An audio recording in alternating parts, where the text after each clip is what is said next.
Hello everyone, welcome back to my YouTube channel. My name is Tunde Victor, and in the course of this video I'll be showing you an easy way on how you can change your background in Photoshop from a plain background image like this to something like this. I'll go slow so you can understand me better. The first tip I'll give you if you are looking to change the background of your photos, make sure you are taking the picture on a plain background. That way it's easier to cut the subject out of the background. Just the same way people shoot movie using the green screen, so it will be easier for them to change the background later. It's possible to cut out an image from a busy background, but it's going to take a lot of time. Another tip is to use image that fits into the perspective. That is an image that matches with the background. So let's get started. Right now my Photoshop is open, and the first thing I'll do, I'm going to bring my subject to Photoshop. So to do that, I'll come to my file, I'll click on open, and I'll just select the folder. I already know the folder, so I'm going to click on my subject and I'm going to click on open. So it's going to load my Photoshop. So the next thing I'll do, I'm going to bring my background. So I'll come to file again. Instead of clicking on open, if I just click on open, it's going to open the background in a new layer. So instead of that, just come down to place embedded. So once you come to place embedded, just click on place embedded and click on your background. So I'm going to click on place. So I'm going to click on OK.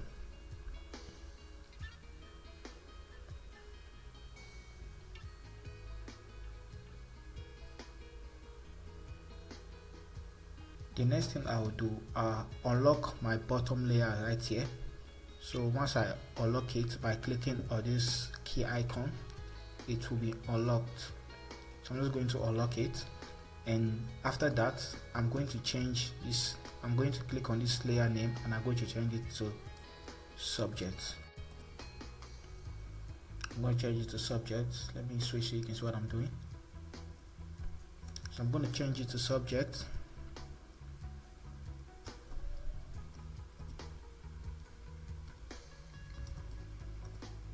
And I'm going to change this one to background by double clicking on the name to change the name. So I'll change this one to background.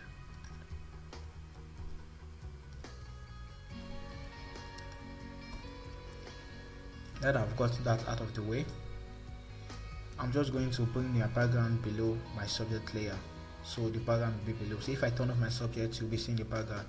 So I'm going to resize my background so it will fit the this black space up here. So I'm just going to resize it by clicking on this move tool here and just resize it like this.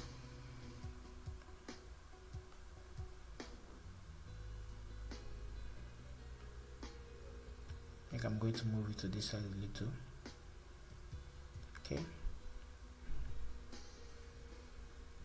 Alright, so I'm going to click down here.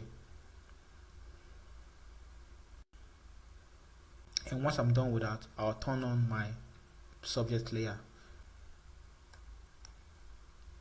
Okay, now it's time to mask out the subject out of the background. If you have the recent version of Photoshop, you will have access to some easy and creative shortcuts to help your workflow faster. So the first method, I'm going to be doing two methods on how you can mask out the subject out of the background. I'll be doing one for the new version of Photoshop, and I'll be doing one for those people who doesn't have the new version of Photoshop. So for those who have the new version of Photoshop, all you have to do is select on your subject, and once you do that, you have to come to your properties right here. And once you're your properties, all you have to do is click on remove background. And once you click on remove background, Photoshop will automatically remove your background for you.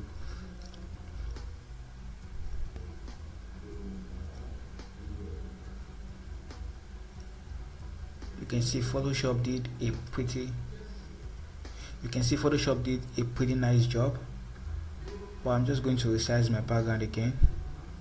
So let's see, I'm going to resize it.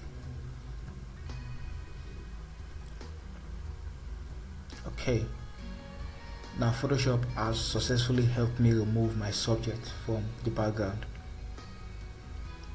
let's see our before and after. This is how it was before, and this is what Photoshop did for me automatically. So for those of you who doesn't have the recent version of Photoshop, I'm going to be doing this manually. So I'm just going to undo this. So for those of you who have old version of Photoshop, to mask out your subject out of the background, all you have to do is come to your quick selection tool right here, and click on select subject. So once you click on select subject, Photoshop is automatically going to select subject for you, and all you have to do is click on your layer mask to add your selection. I'm going to show you what I'm talking about in a moment. Just allow it to load.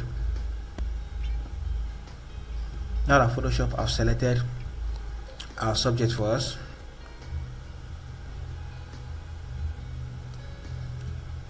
you can see the selection is looking okay for this image. Once it's selected, all you have to do is come down to your layer mask right here and click on your layer mask, and as you can see, you have successfully cut out the subject out of the background. And just hold shift and click on this mask here to see your before and after. Hold shift and click on here. These are before and these are after. You can see the selection is perfect, but I've noticed something in this image right now. So before we go further, I'm going to flip the image horizontally because the sun is coming from this side and I want it to be coming from this side. So I'm just going to click here and flip horizontally, and you can see the sun is coming from the left side of the image right now, and it's looking good like this. So I'm going to click OK.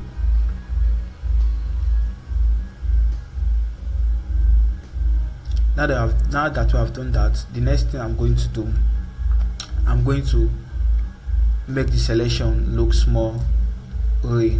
So by doing that, how I'm going to do that, I'm going to double click on my layer mask right here. So I'm going to double click on my layer mask because I want to make the selection to look gray. So once I double click here like this, it's going to show me properties right here. So I'm just going to put my opacity down to 50 so I can see what I'm doing. The selected parts are the parts that you can see clearly, while the unselected part are the parts that are like not showing very well. So if I put my transparency up to the lowest, it's going to show me the original photo without the background. So I'm just going to put it in 50 so I can see it how it looks with the background while I'm editing it. So what I'm going to do next, I'm going to make the edge look more smoother. As you can see, the edge are kind of rough. So to do that, I'm going to be using the global refinement, this tab right here. So for this, I'll set my smoothing to about, let's say 5, because I don't want the edge to be all rough like that. And I'm going to put my feather to about 0.7, and my contrast, I'm going to add contrast to the image. So I'm going to put it to about, let's say 11. So I'm going to click OK right now. After doing that, I'm just going to zoom out, and if you have the newer version of Photoshop,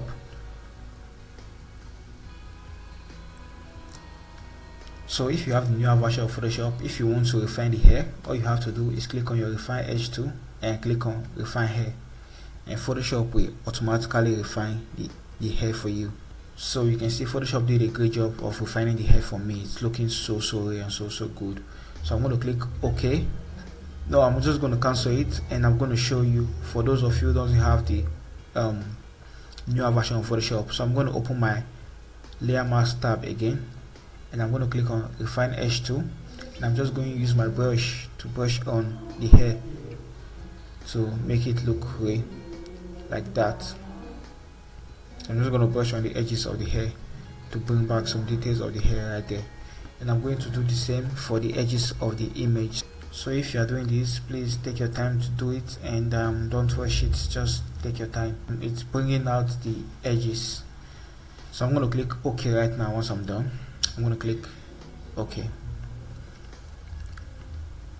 So you can see this selection is looking so looking at this image for my screen, I feel the subject is a little too bright compared to the background.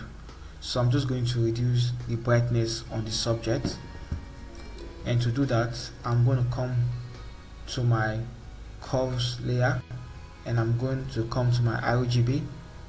Now I'm going to come to my preset. I'm going to come on darken RGB.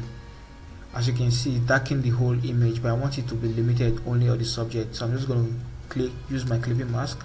I'm going to click on my clipping mask right here to clip it to only the subject. So once I clip that, the adjustment I just made is going to be on only the subject. So if we see before, you can see the subject is looking bright, after is looking dark, but I feel it's too dark, so I'm just going to reduce the opacity. So the next thing I'm going to do, I'm going to match the colors of this image to the background. I'm going to make the highlight look the same and the shadow looks the same. So what I'm going to do now, I'm going to open another curves adjustment layer, come to my adjustment and click on curves. So once I click on curves, I'm going to click on, I'm going to clip it again to this subject. So what I'm going to do will affect just the subject. So I'll click on my clipping mask tool here, and I'll clip it to just the subject, and I'll come to my auto, I'll hold alternate and click on auto. And what this is doing, this is going to open an Photoshop algorithm for me. This one is to enhance image, like just pick anyone here that works for you, but I prefer this fine dark and light, so I can work on the shadows and the highlights of the image. So I'm just going to click this, and next thing I'm going to do, I'm going to come to my shadows and I look for the darkest part of this background, and I think it's this rock right here. So I'm going to click on the rock. Oh, okay, you can see it's affect the image turned white, and I'll tell you the reason. The reason is because I'm working on the layer mask and not the main adjustment. So this the layer mask is the one that is selected here. So to do that, you have to select the main adjustment, which is this one right here, not the layer mask. If you select the layer mask, it's going to turn white like that. So select on the adjustment layer, and I'm going to do that again. So I'll click on my I'll hold alternate and click on auto, and once I click on auto, I'm going to click on find dark and light colors, and I'm going to click on my shadows first, and I'm going to use my picker tool to sample from this block right here. You can see the color has changed, but I feel it's too bright, so I'm just going to bring it down a little to darken it. You can move it to this side and it will be blue like that. So but just look for where matches with the shadows of the background.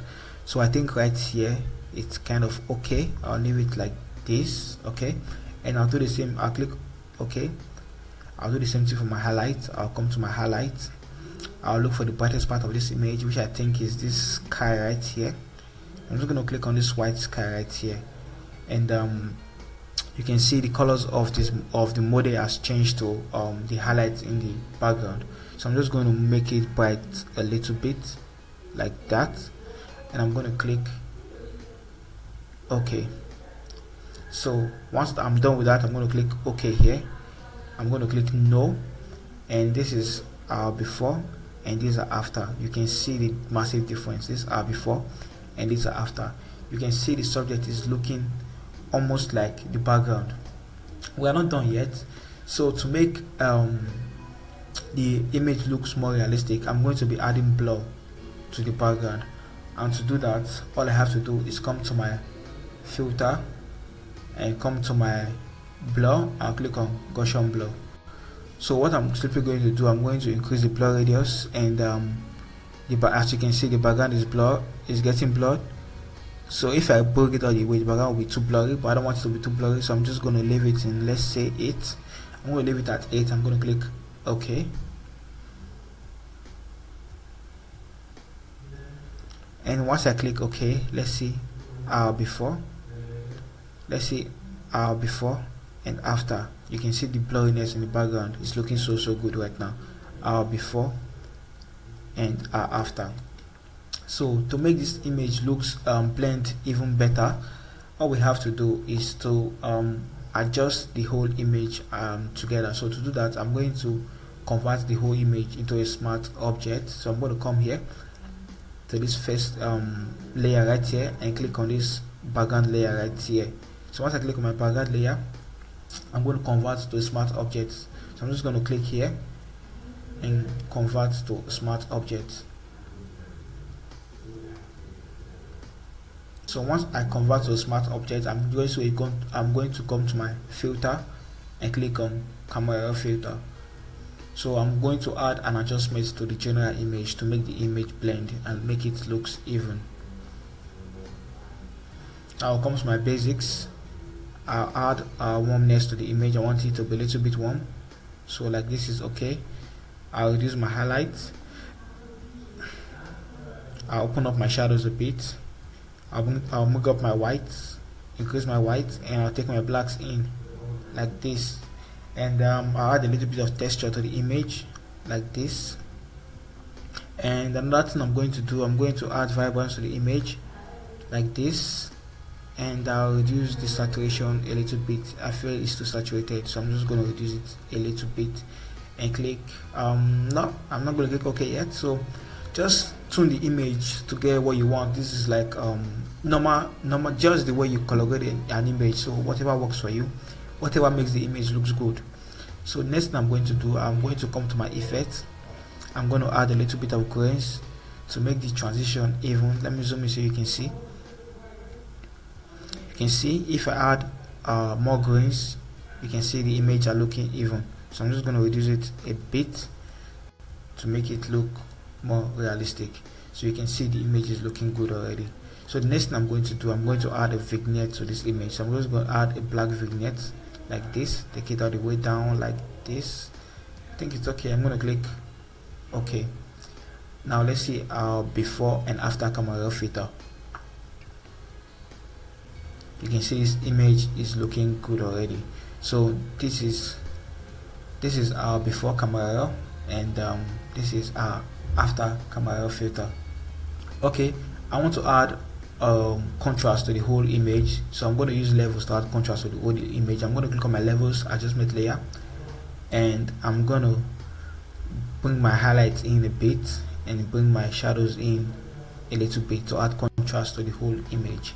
And the reason why I converted this image to a smart object, because I can easily edit the image again. So I'll just double click on my smart object, and it's going to load in a new tab for me, and all my adjustments are going to be saved there.